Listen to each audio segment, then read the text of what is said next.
Oi, medrosos, eu sou Andréia Broio. Oi, medrosos, eu sou o Michael Gomes. E este é o Mentes e Medos. E antes de começar, já se inscreva no nosso canal do YouTube. Comentem, compartilhem, que isso vai ajudar muito no nosso engajamento no canal. E também nos siga nas redes sociais, o link está aqui na descrição.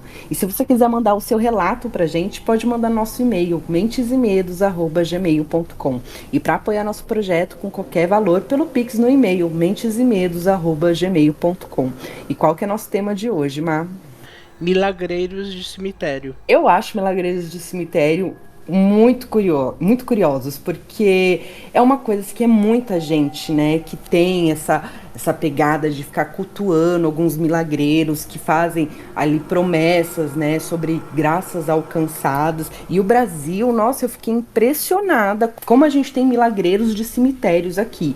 E uma coisa também que eu achei interessante, né, verificando essa questão, é a condição, né, por exemplo, o milagreiro de cemitério, ele é diferente de um santo. Para a pessoa ela ter a condição de santo, é apenas a Igreja Católica, né, que pode conceder, e geralmente eles costumam conceder essa condição para pessoas que têm uma linha mais católica mesmo. Então hoje a gente vai falar sobre alguns milagreiros de cemitérios que a gente achou bem interessante. E as histórias, gente, nossa, eu fiquei assim, passada com as histórias. Então eu vou começar falando uma história pesada, tá? Pode até ser que tenha gatilhos para algumas pessoas, então eu já vou deixar o alerta aí. Que é a história da Maria Jandira. Olha, eu fiquei comovida com essa história. A Maria Jandira, ela tá enterrada ali no Cemitério da Saudade, que fica em Campinas. E ela, pelo que falam, eu cheguei até a ver a foto dela, ela era uma moça muito bonita mesmo. E assim, ela não se importava, sabe, com os padrões da época, os padrões morais da sociedade. E ela era dona dos seus próprios desejos, ela meio que fazia o que ela bem queria. E se não me engano, ali era mais ou menos a década de 20. E a gente sabe, né, se até hoje ainda existe uma certa moralidade, imagina na década de 20. E o que acontece? A família da Maria Jandira começou a passar uma vergonha com ela. E por causa disso, eles expulsaram ela de casa. E aí o que acontece? Nessa época, como ela não tinha nenhuma habilidade profissional, né, o trabalho feminino era muito mais escasso, a alternativa que ela encontrou para sobreviver naquele momento foi indo para um bordel. E ela foi parar no bordel da Cafetina Laudelina. O que acontece? Ela estava lá, começou a fazer sucesso nesse bordel por causa da beleza dela. E ela acabou conhecendo um rapaz chamado Carlos. Esse rapaz, ele se apaixonou perdidamente por ela. Eles começaram a viver um romance e começaram as juras de amor. E eles resolveram se casar. Só que assim, né? A família dele era uma família tradicional ali da época.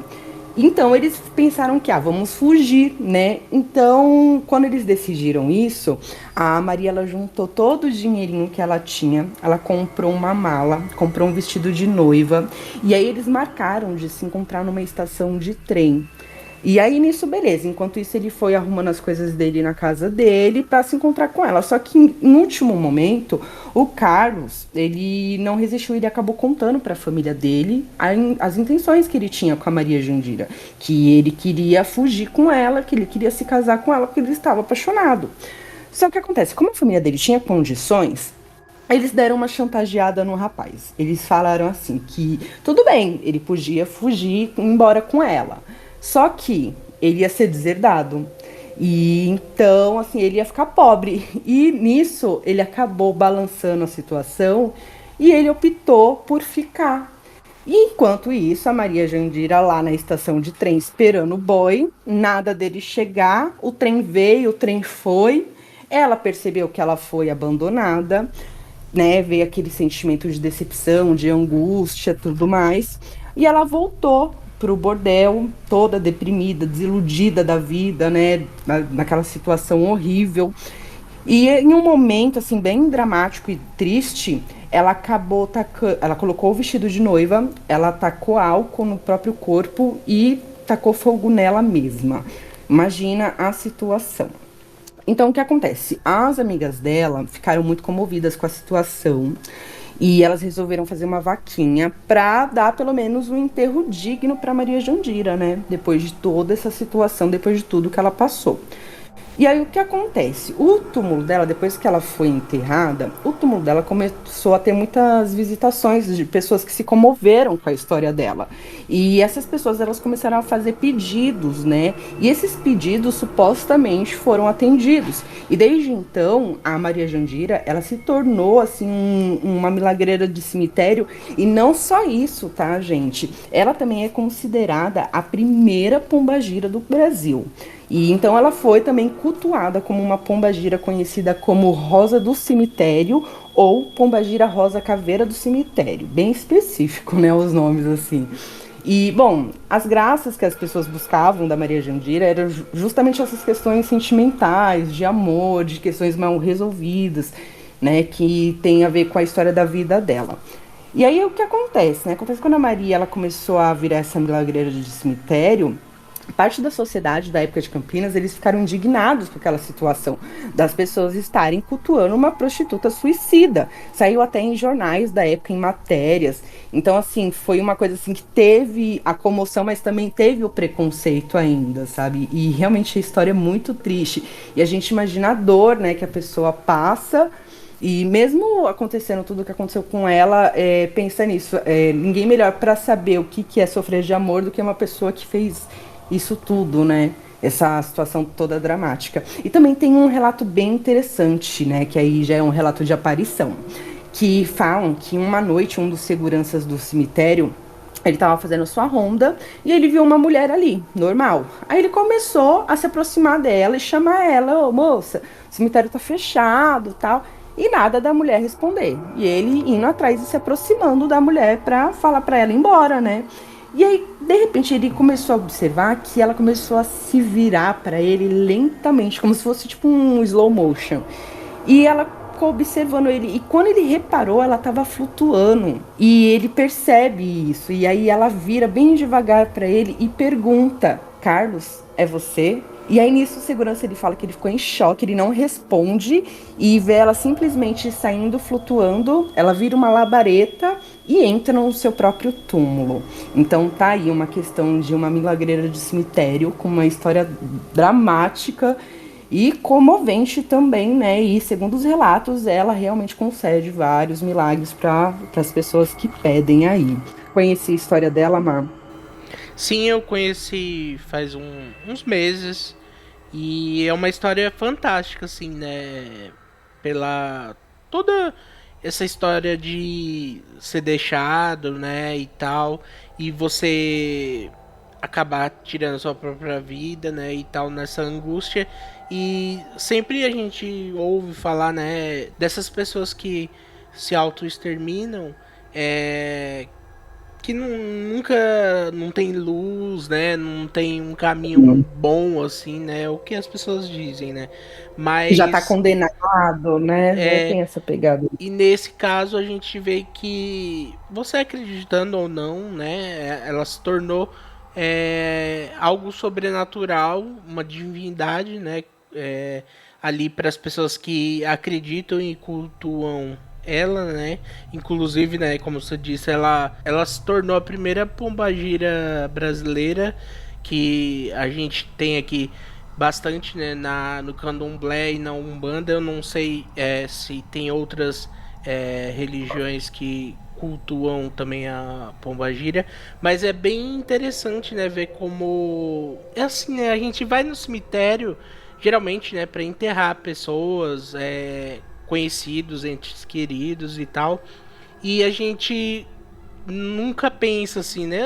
Eu falo, eu acredito que seja a parte maior das pessoas que vão somente para enterrar pessoas e tal, mas tem aquelas pessoas que vão para, né, orar, rezar, fazer qualquer rito ali para alguma alma que se foi e tal, e a pessoa acaba, sei lá, criando uma amizade assim com aquela pessoa ali que faleceu, né? E acaba pedindo algo. É até engraçado, assim, de se pensar, né? Como se torna essa história, né? No caso da Maria Jandira.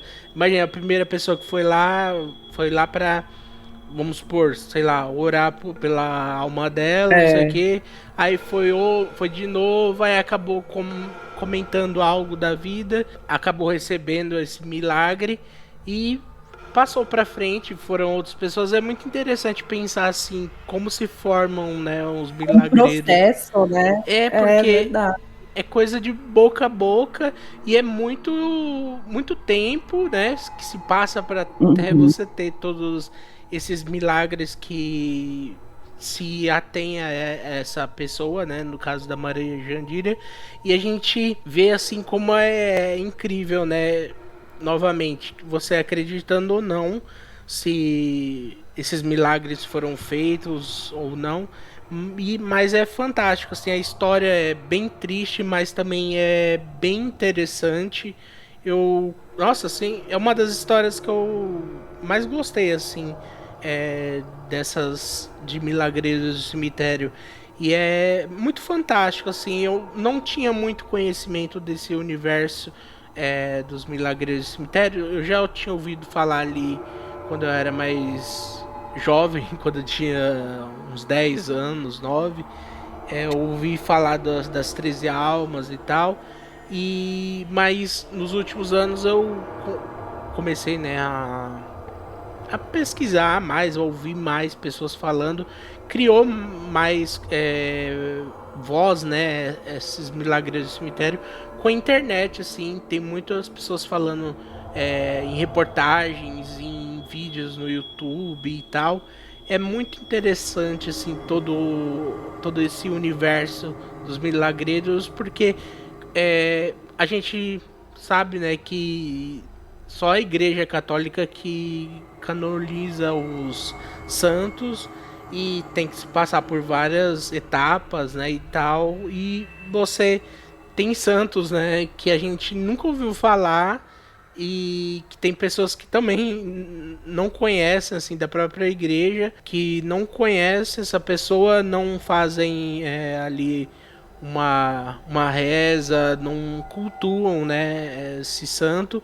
E agora tem pessoas, né, como a Maria Jandira, que quebrou paradigmas, né? Ela era uma moça ali nos anos 20 que foi para um bordel, teve lá a sua fama ali dentro e tal, teve esse desfecho da vida muito cedo e muito triste, né?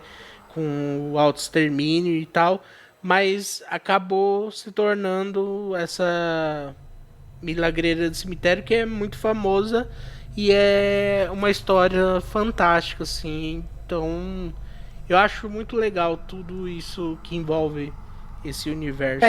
E ela poderia ter virado uma fantasma de uma mulher de branco, né? Se a gente parar para Sim, pensar no estereótipo, né? Aquela coisa dramática de morrer com um vestido de noiva, né? E tudo mais, e a dor e o sofrimento, mas ela acabou virando praticamente uma entidade ali.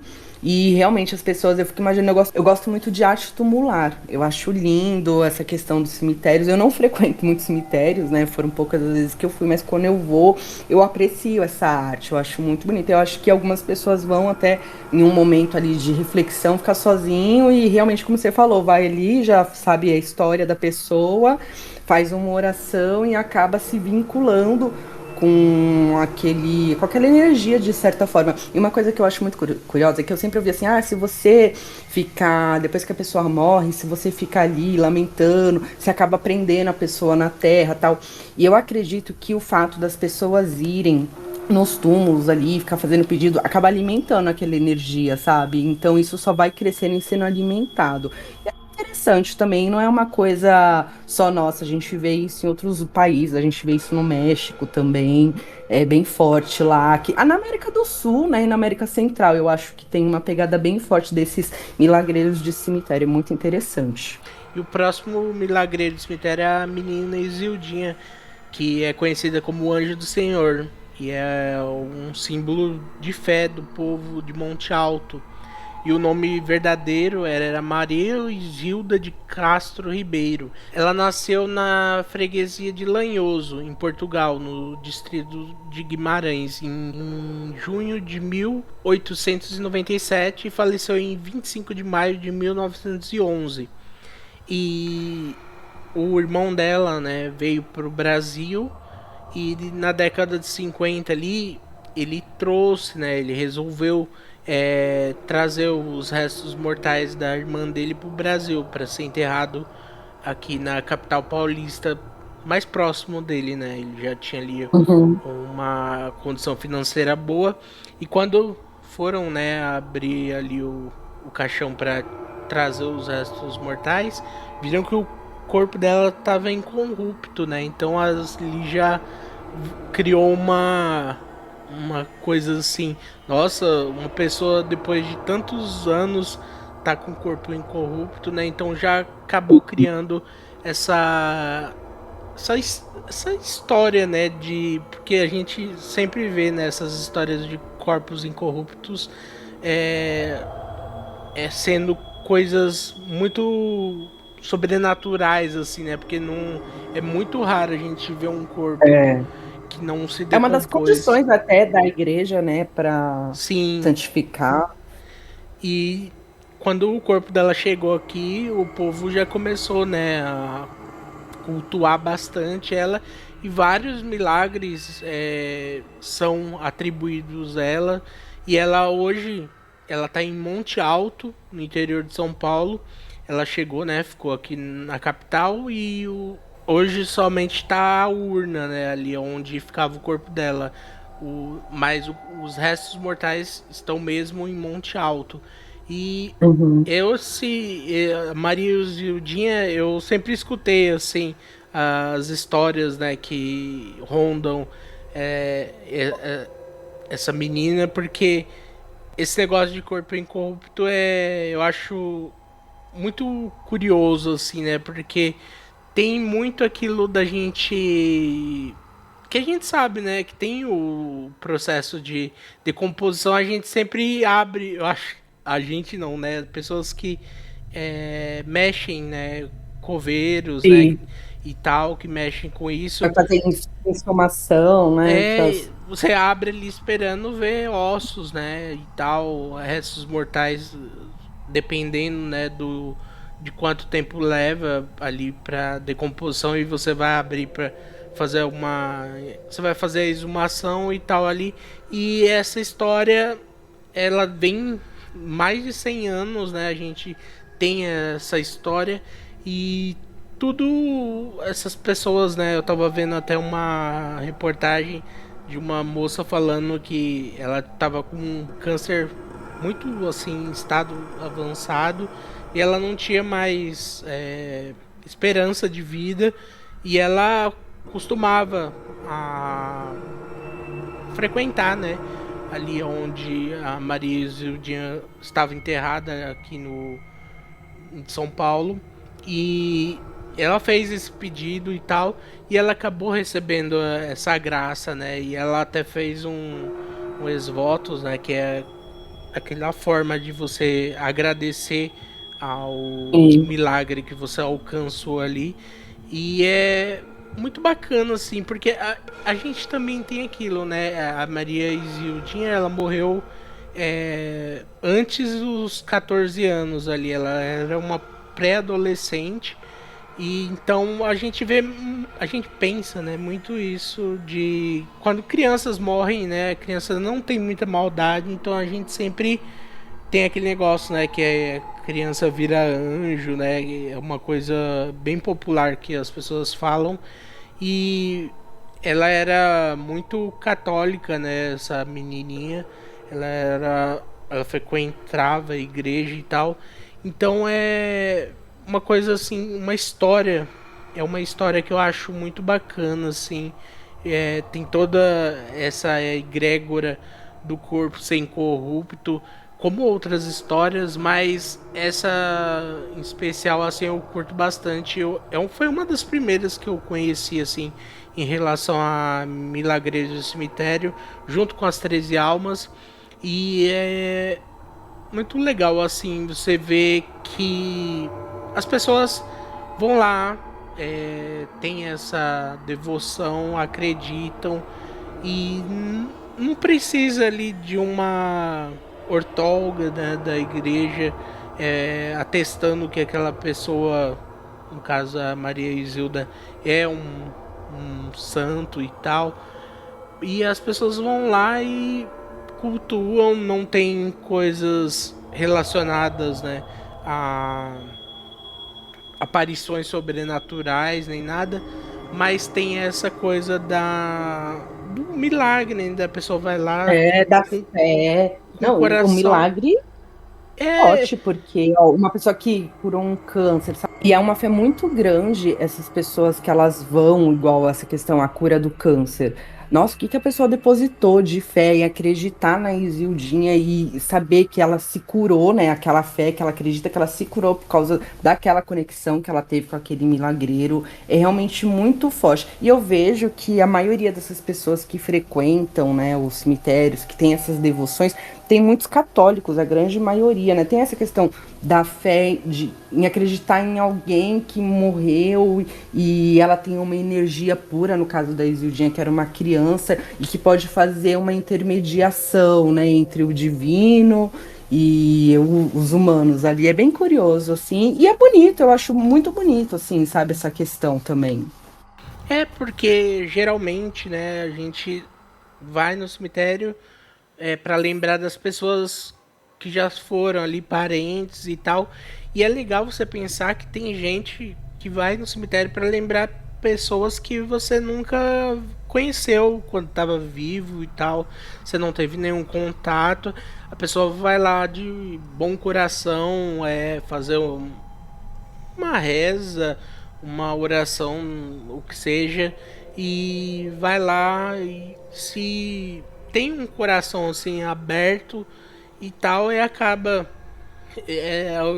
novamente acaba criando uma conexão ali com aquela pessoa que está ali enterrada e fazendo um pedido, fazendo um voto e tal, e acaba recebendo essa graça, né, alcançada que é que os ex-votos geralmente têm, né? Claro que tem várias formas de ex-votos, mas a mais comum é essa, né, das plaquinhas ou da pessoa escrevendo numa cartolina, num papel e tal, que é muito interessante. É claro, né, que a gente tem religiões que falam, né, que a gente não deve adorar é, Uhum. os mortos, não se deve falar com os mortos e tal. Mas é bem interessante ver toda essa história que se criam por várias pessoas que já se foram, assim, eu acho muito fantástico. É. E bom, tem uma história também para contar que é outra história tensa. Eu resolvi colocar essas histórias mais tensas porque elas realmente me cativaram no sentido de serem impactantes, sabe? Serem histórias marcantes assim e que, sinceramente, acontece assim até hoje debaixo dos nossos olhos, só que de outras formas, né? E tem uma milagreira que a história dela hoje é chocante, gente, é chocante. É uma das histórias mais tensas, eu acho, que é a Ana Rosa. O que acontece? A Ana Rosa, ela morava em Botucatu e ela conheceu um cara lá. E esse cara, ele era chamado de Chicuta. E ele tinha uma fazenda ali perto em Avaré. E a princípio, ele mostrava ser um cara legal, trabalhador, aquela coisa, começo de relacionamento, né? Mostrando o seu melhor. Então, eles se envolveram, tiveram um relacionamento e se casaram. E nisso, ela vai para a fazenda dele morar lá com ele. Acontece que, com o tempo, ele começou a se mostrar ser um cara muito ciumento e agressivo. E tinha dias que precisava fazer carreto, sabe? Ele trabalhava, ele levava os bois, as vacas, ele tinha essa movimentação dentro da fazenda, então ele precisava viajar frequentemente. E quando ele fazia isso, gente, ele trancava a Ana Rosa dentro de casa até ele voltar. Ele era extremamente obsessivo, violento com ela, sabe? Era uma coisa assim que com o tempo só piorou. E aí o que acontece? A Ana Rosa, ela começou a ficar cansada, obviamente, de ser agredida e violentada pelo próprio marido, né? E aí ela pediu ajuda para um rapaz ali da fazenda, que era um escravizado, e ele ficou compadecido com a situação da moça, ele via que ela sofria, que ela apanhava, que ela era agredida por ele, Então ele resolve ajudar ela a fugir da fazenda, tadinho. E ele ajuda ela a fugir para Botucatu, que era de onde ela morava antes de se casar. E aí o que acontece? Ela fez todo esse plano com esse rapaz e ela conseguiu fugir e foi embora enquanto ele estava fazendo esses carretos dele. Chegando lá em Botucatu, ela acabou indo parar em um bordel local, né, que foi o lugar aberto ali no momento que ela encontrou. Ela tinha já uma noção das pessoas que estavam ali e era o único lugar realmente que ela imaginou que ela poderia ser bem recebida. E foi isso mesmo que aconteceu. Ela foi recebida pelas meninas do bordel e pela Fortunata, que era a cafetina do estabelecimento. E só que o que acontece? A Ana Rosa, ela falou para essa cafetina que ela tinha uma tia que já tinha trabalhado de costureira e lavadeira para ela, para as meninas do bordel. E aí, essa cafetina, ela se lembrou dessa tia da Ana, e aí foi mais fácil ainda, né? Facilitou aquela recepção. Ah, não, a gente conhece sua tia é uma pessoa ótima, entra aí, fica com a gente até você resolver o que você vai fazer. Mas assim, elas só abrigaram a Ana, sabe? A Ana não tinha essa ideia que ela ia se prostituir, ela estava procurando realmente um abrigo e ela foi super bem recepcionada pelas meninas. O que acontece? Nesse período, o Chicuta, ele volta de viagem. E ele percebe que a mulher dele fugiu. Ele fica louco de ódio, ele fica puto, ele começa a ameaçar todo mundo, os funcionários, começa a ameaçar o pessoal de morte. E a galera começa a ficar com medo dele, né? Porque ele é um cara violento. E aí um rapaz diz que viu o escravo selando 2 mulas, né? Meio que pra ela fugir. Ele vai atrás desse escravo, pega o moço à força, leva ele pro meio do mato, começa, né, a espancar o rapaz e força ele a contar tudo. E o rapaz, em choque, ele fala que ela foi para Botucatu. E aí ele pega, ele, né, dá um fim no rapaz e vai atrás da Ana na mesma hora. Quando ele descobre que ela tá num bordel, aí que ele fica irado, porque ele já tava bravo. Quando ele descobre onde ela tá, ele fica, assim, transtornado. E ele vai tentar entrar lá dentro e tirar ela à força. Ele faz aquele barraco, sabe? E aí, nisso, as meninas do bordel se manifestam, dão uns cacetadas nele, umas porradas nele ali. Ele é agredido e escorraçado por elas ali. Então é uma cena que eu fico imaginando na minha cabeça, na época.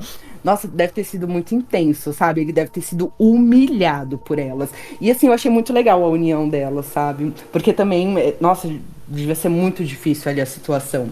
Bom, aí nisso ele foi embora, se sentindo humilhado, com mais ódio ainda, as coisas só iam crescendo dentro dele. Então ele planejou, gente, uma coisa muito tenebrosa. Ele chamou 2 caras, um chamava Menegildo e o outro chamava Costinha. E ele sabia que a Ana, ela tinha familiares ali no Paraná. E aí o que ele pensou? Ele fez o Costinha entrar no bordel, fingindo que era um cliente. A Ana tava ali só, tipo, rondando ali com as meninas, tipo, né, trocando ideia. E ele vai e puxa assunto com ela. E ele inventa uma história que ele ia fazer uma viagem para lá, pro Paraná, e que ele poderia ajudar ela a ir pro Paraná, ficar com a família dela, que ele ia levar ela em segurança. Então, eles armaram um plano do dia seguinte, ela ia encontrar com eles, ela ia encontrar com ele, né, no caso, em um lugar, e eles iam seguir viagens e ela ia estar segura. Aí o que acontece? O plano dele deu certo, ela acreditou, né, em toda a história dele. E aí quando ela foi com ele para essa suposta viagem, né, ele e o comparsa dele, eles armaram uma emboscada para ela, próximo às margens de um rio ali chamado Rio Lava-Pés. E, bom, nessa emboscada, gente, eles abusaram dela, tá? Eles agrediram ela, a bochecha dela foi mordida, pedaços, assim, do corpo dela foram mordidos, sabe, arrancados. Eles arrancaram os seios dela e, assim, eles esquartejaram ela viva. Foi um negócio, assim, punk. Foi muito, muito, muito violento. E o que acontece? As pessoas que encontraram ela espalmada, sabe? Que é com a caixa torácica aberta. E ela tava em cima de um espinheiro, né? Com uma faca cravada no coração dela. Aí o que acontece? Teve uma senhora que presenciou tudo isso que aconteceu. Ela tava escondida no meio do mato. Ela viu toda aquela cena. Só que ela não podia se manifestar. E eu fico imaginando, né, a situação dela, vendo aquilo, querendo parar aquilo, só que se ela fizesse alguma coisa, aí eles fariam a mesma coisa com ela, então não tinha. Então, o máximo que ela pôde fazer foi denunciar esses criminosos, e ela conseguiu fazer isso, gente. Então, eles foram julgados, mas o único que foi realmente preso foi o Menegildo, que era o único filho de escravos ali. O Costinha foi libertado e o Chicuta, ele também foi libertado. E o que que foi? Por que que ele foi libertado? Ele alegou, o advogado dele alegou, a legítima defesa da honra, gente. Que é uma coisa assim, é absurda, que até pouco tempo atrás ainda existia, até o ano passado, tá? Não era aplicado, obviamente, né? Mas o STF, tão cansado de receber defesas alegando a legítima defesa da honra, eles já falaram, gente, isso daqui não cabe mais, sabe? Então era uma coisa que era uma prática da época. E bom, depois disso, no sepultamento dela, as testemunhas, elas falam que tinha um odor de rosa muito forte ali, muito forte. E ela foi enterrada ali no cemitério antigo de Botucatu, mas hoje ela está em outro, eles transferiram ela. Mas também dizem que no traslado do corpo para o cemitério, o corpo ele também ficou incorrupto por um tempo e não apareceram as marcas do desmembramento dela. E ela estava sem odor de decomposição também. Então as pessoas ficaram um pouco, nossa, ela passou por tudo isso, né? Foi desmembrada, tudo mais. Era para ela estar toda estraçalhada, mas assim, ela não estava estraçalhada como deveria estar, entendeu? Então eles ficaram abismados com o odor que saía dela, que não era um odor fétido ali de, né, cadáver, era cheiro de rosas. Então teve toda essa questão. E aí, o que acontece? A Ana Rosa, ela se tornou uma milagreira das mulheres agredidas, gente, porque depois da condenação aconteceu uma coisa muito, muito louca. Bom, depois da condenação do Menegildo e a absolvição do Chicuto e do Costinha, o Menegildo, ele morre um mês depois de varíola na prisão. E deve ter sido uma morte bem merda, porque eu acho que varíola dá umas feridas, assim, é bem dolorido. E meses depois, gente, o Costinha, ele foi cortar uma árvore e a árvore cai em cima dele e esmaga ele. E o Chicuta, ele teve um caminhão que ele tava viajando, né, com aqueles caminhão dele, e o caminhão de boi dele atolou na lama. Aí o que acontece? Uma das histórias conta que a roda do caminhão dele cai, ele vai lá arrumar, né? E ele acaba sendo degolado. E tem uma outra história também que fala que a roda cai, ele vai lá arrumar e cai em cima dele, acaba caindo em cima dele e ele acaba sendo cortado ao meio e as vísceras dele ficam expostas, assim, uma coisa bem nojentona, assim, sabe? Com ele ainda vivo. Então tem essa ideia de que a morte dele também foi algo assim bem chocante, assim, sabe? Bem, parece que até vingativo. E depois disso, a Ana Rosa ela acabou se tornando uma milagreira de cemitério, gente, pela dor, por tudo que ela passou e também por supostamente ter voltado e se vingado dos agressores dela, que eu achei a melhor parte de toda a história, sabe? Ela voltar. Óbvio que eu não queria que isso tivesse acontecido com ela, porque é realmente muito comovente a história, tadinha. E é muito tenso mesmo, sabe? Mas essa ideia dela voltar e ir atrás de cada um, eu gostei. É interessante, né? Ainda mais hoje em dia, né? Que a gente vive essa doença de feminicídio, né? A gente vê quantos homens matando mulheres aí por coisas tão banais assim. A mulher não quer mais o cara vai lá e mata a mulher. E outros tipos de casos. Tem tanta coisa assim ridícula, né? Que a gente vê ainda acontecendo hoje em dia, casos banais, e a gente ouve essa história, né?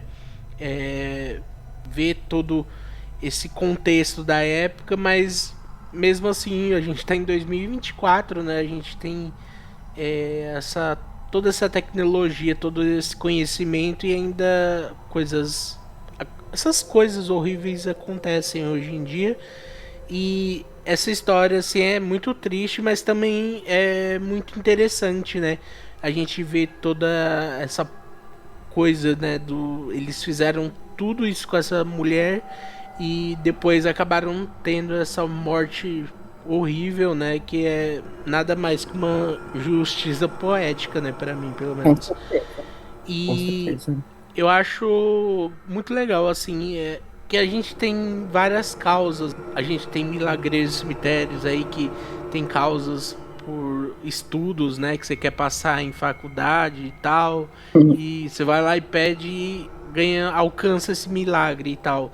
E nesse caso, né, a gente tem da mulher que seria ali a representante das mulheres, né, que são oprimidas ali pelos maridos e tal, sofrem assédio, sofrem violência doméstica, que é uma coisa também horrível.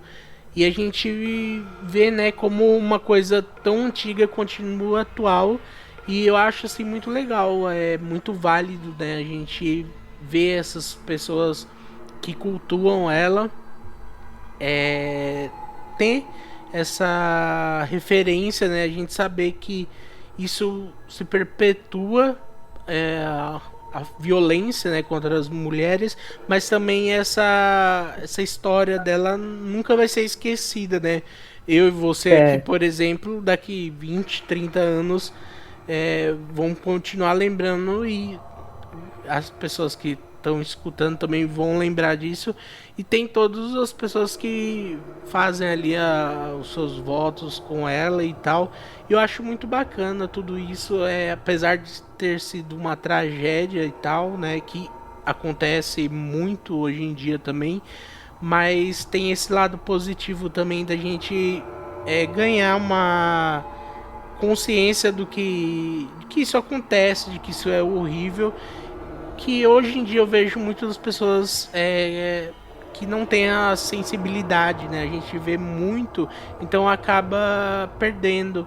E é uma coisa que a gente deve se ater, né? A gente tem que ver isso e ter um ódio mesmo. A gente tem que ter nojo pra poder a gente parar com isso, sabe? A gente criar uma sociedade que isso não exista mais, isso se exista seja muito pouco, né? Porque eu sei que é muito difícil, mas a gente, quanto mais a gente conhecer histórias assim, mais a gente passa para frente e quem sabe não muda uma ou duas pessoas por aí, né? Que é uma coisa, já é uma coisa se a gente alcançar isso já é bom demais, né?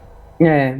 E o nosso próximo milagre do cemitério é o Bento do Portão, que ele nasceu na Bahia em 29 de janeiro de 1875 e ele veio para São Paulo e ele já tinha uma fama de curandeiro ainda vivo.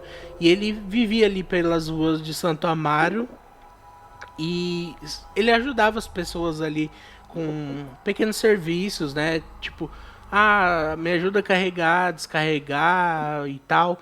E ele sempre recebia, o pagamento dele era um prato de comida, né? E ele tem esse nome, Bento do Portão, porque ele sempre se alimentava ali no portão da pessoa, né? Entregava o prato e ia embora. E ele tem, né, toda essa história que ainda é vivo, ele ajudava as pessoas de forma de curar, né, as pessoas de alguma doença e tal. E no dia 29 de junho de 1917, aos 42 anos, o Bento ele foi encontrado próximo ao portão principal do cemitério de Santo Amaro, que ali ele ficava nas redondezas, né? E ele era muito visto ali e ele acabou falecendo ali na frente do portão. Isso já ajudou ainda mais a criar esse nome, né? O Bento do Portão, que ele falece ali.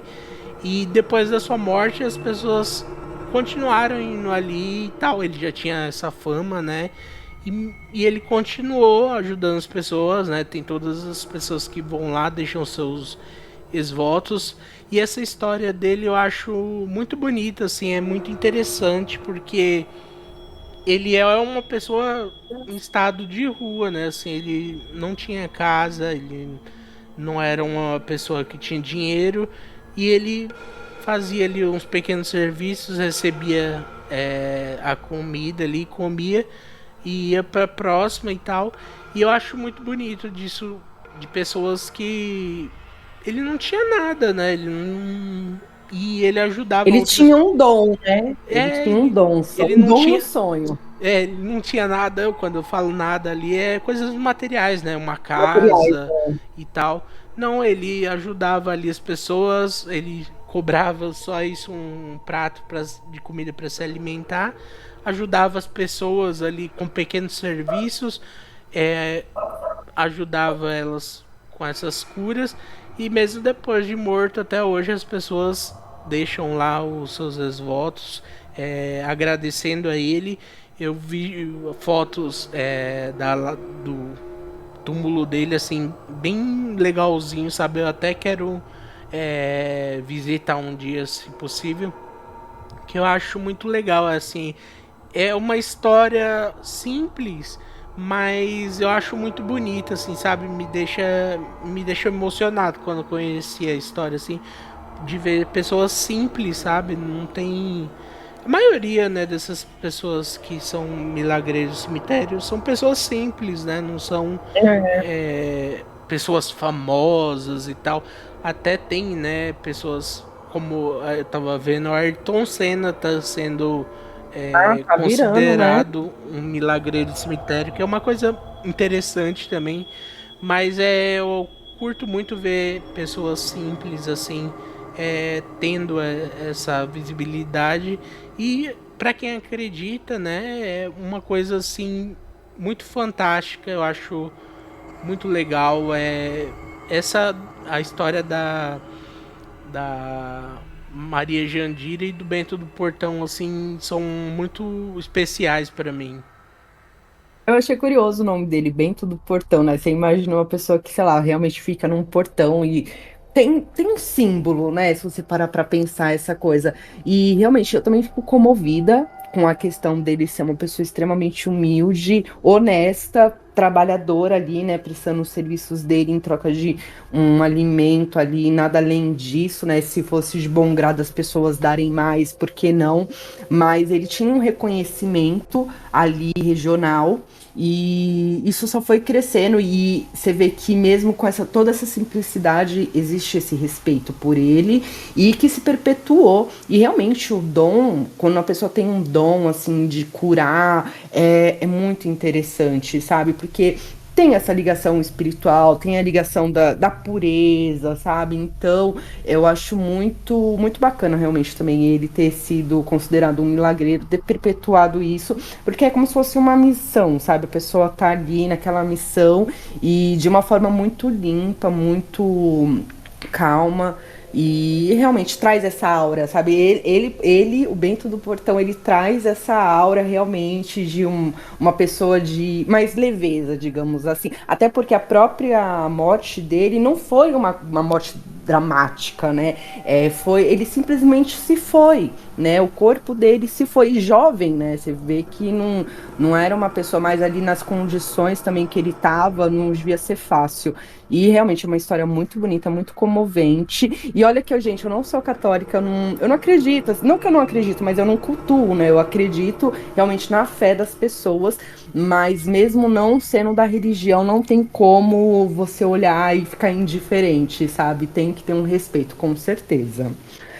E seguindo, tem uma história também que eu achei. Eu peguei umas histórias mais tensas, sabe, gente? Porque eu fiquei, assim, passada realmente. Tem uma história que eu vi que chama a História da Santa Caveirinha. E ela tem algumas contradições que eu achei um pouco estranha, por isso que eu quis até trazer aqui. E essa Santa Caveirinha, ela tá no Cemitério da Saudade, em Bragança. E aí a história diz o seguinte, que existia um pai, e esse pai, ele era lavrador na roça, ele capinava ali, e um dia ele estava trabalhando, capinando no mato dele lá de boa. Depois do almoço, ele resolveu tirar um cochilinho ali, né, uns minutinhos. Nesse meio tempo que ele estava tirando esse cochilo depois do almoço, os filhos dele voltaram da escola. E em vez deles irem para casa, eles foram para o meio da roça se encontrar com o pai. E nisso eles ficaram ali brincando no meio do mato por perto, enquanto o pai estava dormindo. Passou um tempo, ele acordou e, bom, ele foi continuar o trabalho dele de capinagem. E, de repente, ele estava ali capinando, a foice dele bate em algo bem duro, ele olha, quando ele vai olhar, a foice dele tá cheia de sangue e começa a vazar sangue perto dos pés dele. Quando ele vai ver o que que é, ele viu que ele tinha decapitado a filhinha dele, gente. E assim, eu acredito que essa deva ser a pior dor do mundo. Esses acidentes que acontecem, sabe? Porque acontece, a gente vê a história, por exemplo, a Cristiane Torlone, ela passou por isso. Tem uma série na TV que chama Família Blau, uma mulher cheia de filho. Mas um dos filhos dela, ela acabou dando ré um dia, ela morava numa fazenda, ela foi dar ré, o filho dela estava longe, ela estava vendo o filho dela. De repente, em uma distração, ela viu que ela subiu em cima de água. Quando foi ver, era o filhinho dela de 2 anos. Então, assim, deve ser a pior dor do mundo, sabe? Para um pai acontecer esse tipo de acidente. Bom, e a história conta que o pai ficou extremamente perturbado com o que aconteceu. E ele acabou enterrando o corpinho da filha dele separado da cabeça, ele tava meio transtornado, enfim. Aí falaram pra ele, né, ó, isso não tá certo, tem que enterrar tudo junto, não faz sentido, né? Aí eles foram lá procurar o corpo de novo, só que eles não encontraram mais. Aí ficou só a cabeça da menininha mesmo. Então, aí o que acontece? Esse processo devocional dela relata que os crédulos, eles vão até o túmulo, eles fazem um carinho ali na estátua que tem, que é tipo uma estátua de um crânio, uma cabeça, que fica no túmulo dela, e as pessoas fazem seus pedidos e seus pedidos são concedidos.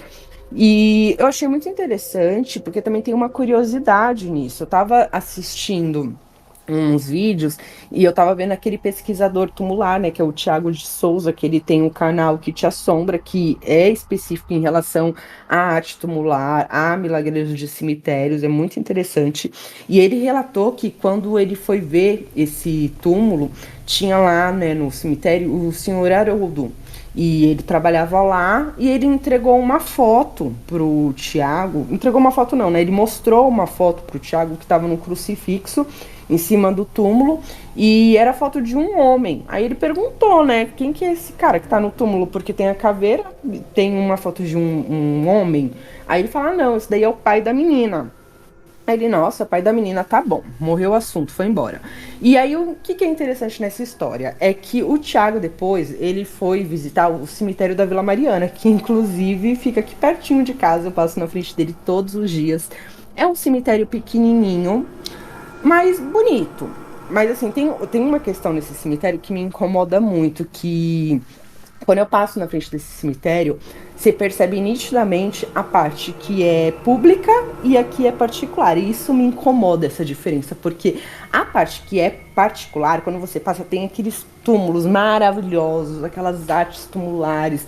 Ai, gente, é lindo, assim, você passa na frente, realmente é muito bonito. Só que na outra parte, na parte de trás, o lado oposto do cemitério, tem uns túmulos, assim, você vê que é tudo cimentado, não tem uma árvorezinha pra cobrir os túmulos. E assim, eu acho muito bonito o cemitério com árvores, com bastante árvore, sabe? Pra ficar aquela coisa bem de natureza. Só na parte privada que tem as árvores, que é lindíssimo, que cai as pétalas, sabe? Aquela coisa assim de você olhar e achar bonito. Agora, na parte pública, tadinha, é bem feio. E isso eu acho muito chato, sabe? As pessoas pegarem e tirarem as árvores só porque é público, mas enfim. E aí ele foi no cemitério da Vila Mariana ver um milagreiro chamado Luidinho Guglielmo. E um rapaz, ele era um rapaz de 18 anos, ele morreu de tuberculose. E o que acontece? Ele morreu e ele foi exumado lá em Bragança, no cemitério, a princípio, que era o cemitério da Santa Caveirinha, que estava lá também. Ele estava lá. E aí mandaram ele aqui para o cemitério da Vila Mariana. E no túmulo dele tava a foto que ele viu lá no túmulo da Santa Caveirinha, daquele cara lá na cruz. Tipo, qual que é a ligação? Será que ele era o pai dela? Eu acho que a administração, aconteceu alguma coisa que acabou bagunçando, sabe? Em questão de foto, não sei, eu acho que aconteceu algum erro aí, porque realmente ele vê, é a mesma foto, então pode ser que esse Luidinho que tivesse lá, enfim, gente, eu acho que aconteceu alguma coisa aí, mas isso é bem curioso e é algo até que o próprio Thiago ele fala que ele gostaria de entender melhor, porque para ele ficou uma incógnita. E também tem vídeos falando que não é essa história que eles fizeram. Eles estavam ali procurando, escavando e acabaram encontrando essa caveira e ela acabou sendo cultuada porque só acharam a cabeça. Mas enfim, essa história da Santa Caveirinha, me tocou por justamente essa questão, sabe, do acidente que aconteceu, da dor que acontece, que é uma dor diferente, e ela acabou sendo cultuada também, e as pessoas vão lá e colocam suas placas falando sobre as suas graças alcançadas, o que é bem interessante e curioso. Eu não tinha conhecimento dessa milagreira do cemitério. Aí eu fui pesquisar, né, e tal. Eu vi o túmulo, assim, é bem estranho, né, assim, tem Uhum. aquela forma, assim, que é tipo de um crânio no túmulo, assim. É bem estranho. E é interessante, né, essa história, que a gente não sabe se é verdade ou não, né? Claro, as pessoas inventam aí com o passar dos anos o início, né, da história, como ocorreu. E é muito triste, né, você pensar assim, se realmente for essa história, é muito triste como as outras que a gente comentou aqui, né? E eu acho assim, como eu já disse, né? É fantástico como as pessoas têm o encontro, né? Com esse milagreiro, né? Porque a gente sempre, se a gente parar e pensar como as coisas, como a gente chegou em tal lugar hoje, seja santos, sejam milagreiros cemitérios ou qualquer tipo de coisas que a gente tem hoje em dia, a gente pensar como aquilo foi descoberto, como aquilo passou a funcionar e tal, é muito curioso assim, e eu acho muito interessante assim toda essa história por trás que a gente acaba ficando em aberto, né? A gente não sabe se essa É, história é realmente que o pai acabou acidentalmente decapitando a filha e tal, mas continua sendo uma história triste, porém interessante, né? Assim, pelo fato da história ser triste e tal, e acabar tendo essa história de ser uma milagreira do cemitério, né? e eu achei interessante essa conexão também com o cemitério, porque eu nem sabia que tinha esse. Ele é até chamado de Santinho do Cambuci, Milagreiro do Cambuci. Eu moro no bairro do Cambuci, eu não sabia disso. E você vê, né, como você mora num lugar, tá debaixo dos seus olhos, e a história, tem tanta história, é tão rico. É você pesquisar e se aprofundar mesmo, você só descobre mais e mais e mais histórias interessantes. E o nossos últimos, né, milagreiros do cemitério de hoje são as 13 almas, que as 13 almas foram pessoas que faleceram no incêndio que teve no edifício Joelma ali no início dos anos 70. E essas 13 pessoas, né, as pessoas geralmente falam que essas pessoas morreram dentro do elevador, né? Mas realmente elas são pessoas que morreram no incêndio, mas não necessariamente que foram encontradas no elevador. Elas foram pessoas que morreram ali no incêndio, que não foram parentes lá reclamar, eu quero o corpo do meu ente querido e Reconhecer o tal. corpo, é. Reconhecer o E corpo não, que nem tinha como reconhecer, né? é Mas e reclamar realmente, é porque a pessoa sumiu, foi trabalhar e nunca mais voltou. Sim, e essas pessoas foram ali, né, pro cemitério São Pedro, que fica aqui na Vila Alpina. Elas foram enterradas uma ao lado da outra ali, e com o passar do tempo, né, tem essas histórias, né, que pessoas que trabalham ali no cemitério escutavam choros, pessoas sofrendo ali, e as pessoas pegavam copos de água e jogavam assim nos túmulos e aquilo acalmava o choro, né, que eles escutavam ali, aqueles barulhos de tristeza, de agonia.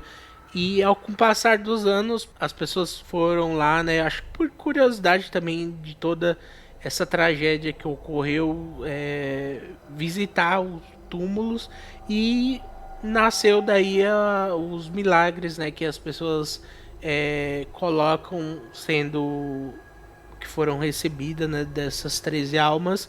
E essa história eu gosto bastante porque foi uma das primeiras, acho que foi a primeira que eu escutei sobre milagrejo cemitério. Lá na época eu era muito pequeno, eu assisti até o Linha Direta quando passou na Ah, televisão, sim. que eu fiquei aterrorizado com a história sobrenatural que tem, né? Que a gente já comentou aqui um pouco, acho que no episódio de Edifícios Assombrados. E Uhum. é uma história assim por si só, né? Todo esse sofrimento que essas pessoas, não só essas 13, mas as outras que foram lá parentes falar, essa pessoa fulano de tal era meu parente, faleceu, e foram reconhecidas e enterradas, e essas 13 pessoas ninguém nunca foi lá falar que eram parentes, que querem o cadáver. É claro que não dava para reconhecer na época, mas é uma coisa muito triste, né? De você pensar assim, ninguém foi, uma pessoa sequer lá. Ah, essa pessoa é meu parente e tal. É uma coisa assim muito triste de se pensar. E a gente vê que hoje em dia essas 13 almas, elas têm muitas pessoas que vão lá, né? Tem pessoas que levam copos com leite, deixam próximos aos túmulos, copos com águas e tem todos os esvotos e tal. E uma coisa que também assim que me ajuda mais ter uma conexão ainda com essas 13 almas é que meu pai também, meu pai já é falecido, mas ele também ele cultuava, né? Ele ia lá visitar essas 13 almas. Meu pai, ele É, sempre falava assim que eu nunca tive essa conversa mais profunda com ele e tal sobre as 13 almas, mas ele falava que gostava de ir lá e para orar, né, rezar é, por essas almas. Eu não sei se ele já fez algum pedido ou não, mas gostaria de ter conversado com ele mais sobre isso. Mas é uma coisa que me ajuda assim ter mais uma ligação com essas 13 almas, que é uma história muito triste, né? Mas também muito bacana de se ver todas essas graças que são alcançadas, que são atribuídas a essas 13 almas. eu acho que a história das 13 almas deva ser a história de milagreiros de cemitérios mais famosas que tem aqui no Brasil. Realmente tem até uma capela que fizeram ali, né, de tantas pessoas que vão ali fazer pedidos. E eu já vi até médiums paranormais indo lá, falando que sente uma energia boa, tudo. Tem essa questão dos copos d'água, uma coisa que também me chamou a atenção, igual no da Maria Jandira, como ela tacou fogo no próprio corpo, no túmulo dela as pessoas não levam velas, tá? Justamente por esse fato, né, dela ter morrido queimada. Então, assim, seria um desrespeito levar vela. Então, eles colocam água, colocam flores. Tem outra questão, e nas 13 almas você vê também as fotos, você vê vários copinhos descartáveis ali de água, né? E ela também me remete à lembrança do seu pai, dessa questão. Pra vocês terem uma noção, gente, ele chegou a relatar que ele saía do centro de São Paulo e até esse cemitério andando, correndo ali, que ele fazia umas corridas também. É uma caminhada, tá, gente? Eu não sei quantos quilômetros são, mas é uma bela de uma caminhada. Então você já vê uma coisa de devoção mesmo da pessoa fazendo essa meio que peregrinação até o local. E eu também não sei se ele fez pedidos, né? Mas é capaz, ou não, né? Vai ali. E uma coisa que eu acho curiosa, tipo, ele, uma pessoa que a gente conheceu, que esteve na nossa vida.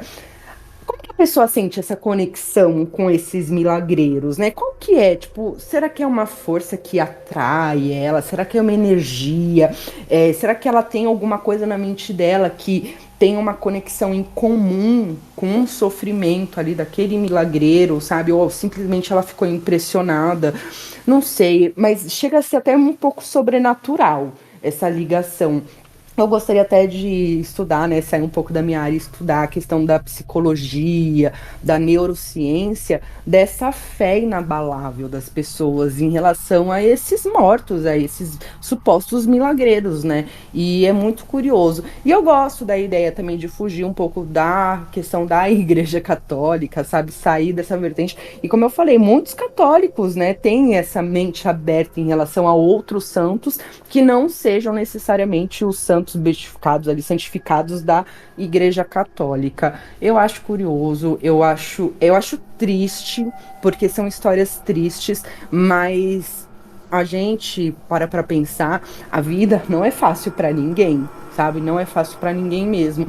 Então, às vezes as pessoas elas se conectam com a dor uma das outras. E isso dá até força, porque você vê que você não tá sozinho ali, você vê que você não é o único que tá sofrendo, e que existem outras pessoas que também, apesar de estarem sofrendo, talvez elas ainda consigam ter uma força, e essa força dê uma luz também para você, ter um gás para você ir dividir, sabe, essa energia.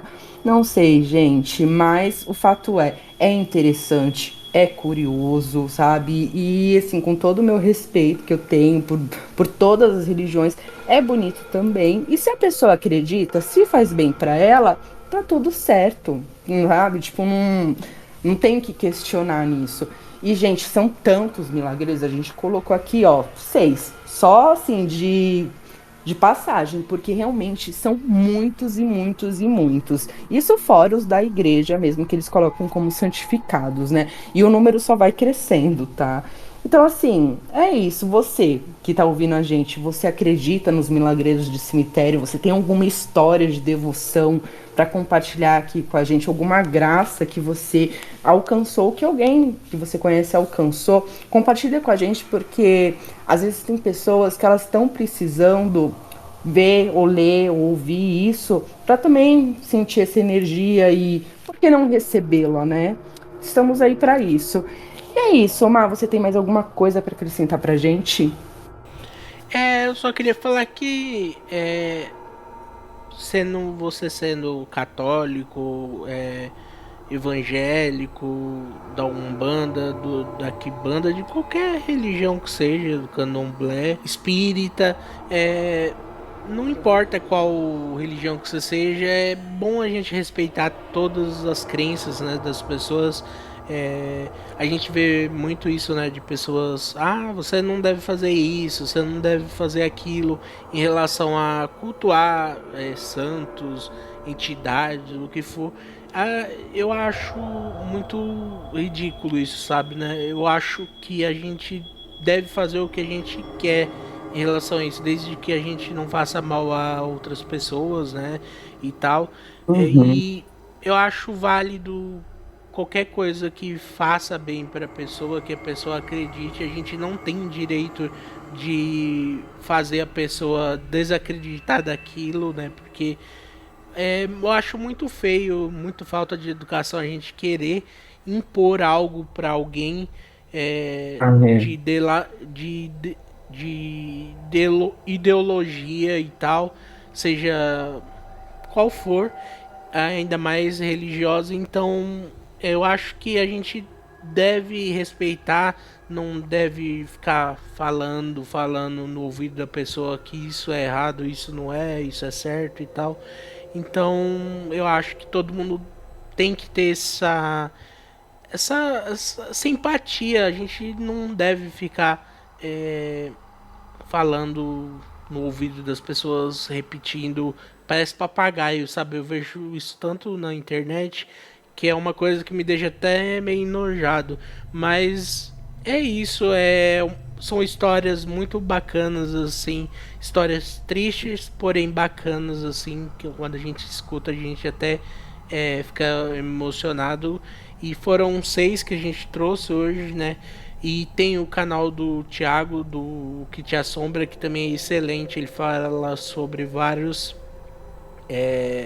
milagreiros do cemitério, vários cemitérios aí que ele visita. E, então fica de recomendação o canal dele, né? O Que Te Assombra aqui no YouTube.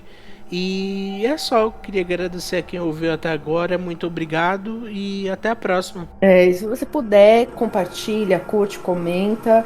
E é isso, gente. Até a próxima. Tchau.